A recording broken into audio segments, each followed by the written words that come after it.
Material conversions are used when you sell or consume items in a different form or unit to what you bought it in.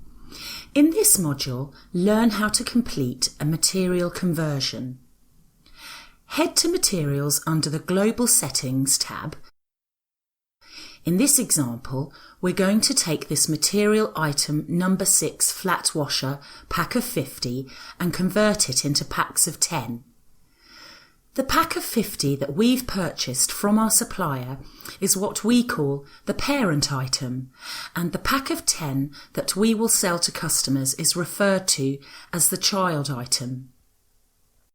First, we need to set up the child item. We can easily do this by cloning the parent item and then editing the details. Let's name it number 6 flat washer pack of 10. Now, we can go back to the parent item, expand it and select the conversion button. Click Add Child Item and type in or search for the child item we just created. Next, enter the quantity of child items you want the parent item to be converted to. So if we want each pack of 50 screws to be converted into packs of 10, we should enter 5 here. You can also choose whether you want parent items to be automatically converted to child items when you receive purchase orders of the pack of 50. Once you click Save, this screen appears. You can choose how many parent items from each location you want to convert. Let's convert 10 in the main warehouse.